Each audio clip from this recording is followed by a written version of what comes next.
لیدونکو سلامونه، جوړ په خیر.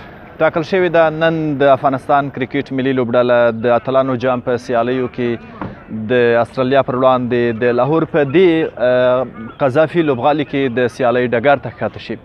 د ډیریو کرکټ مینوالو هغه پوښتنې دا دي چې دلته کنډیشن څنګه دی، آب و هوا څنګه ده. یو دا چې په دې به معلومات در وړاندې کوو، او دوهمه دا ده چې د افغان لوبغاړو په تیاري به وغږیږو. دلته که په آب و هوا باندې خبرې اترې کوو، تقریبا د شپې 8 بجې 9 بجې ډېر شدید باران وشو، اما له هغه وروسته د باران هغه ورښت چې و هغه کم و.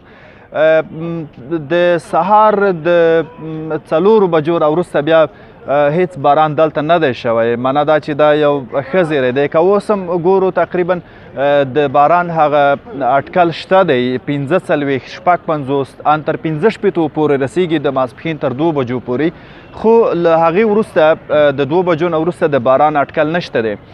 د دې ترڅنګ پرون چې کوم د افغان لوبغاړو سره زموږ خبرې اترې وشوې، د نننۍ سیالۍ لپاره د دوی هغه کانفیډنس او د دوی هغه باور مایند د نننۍ سیالۍ لپاره ډیر ښه جوړ دی، او انګلند ته په ماتې ورکونې سره د دوی هغه باور چې دی، د دوی هغه روحیه چې ده، هغه نور هم غښتلې شوې ده، او نننۍ سیالۍ ته یې د بشپړ چمتووالي خبرې کولې. او پرون به تاسې د ابراهیم ځدراڼ مرکه لیدلي، او دې ترڅنګ به د ګلبدین نایب سره چې ما مرکه ولرله هغه به مو لیدلي، د عظمت عمرزي او د نورو لوبغاړو سره آف د ریکارډ چې زما خبرې وشوې. نو په ټوله کې د یوې ډېرې غوره لوبې او سیالۍ په هیله. نو ځای ځای به بیا موږ ستاسو سره جزئیات شریکوو. هیله دا ده چې ومو څارئ او ملتیا مو وکړئ.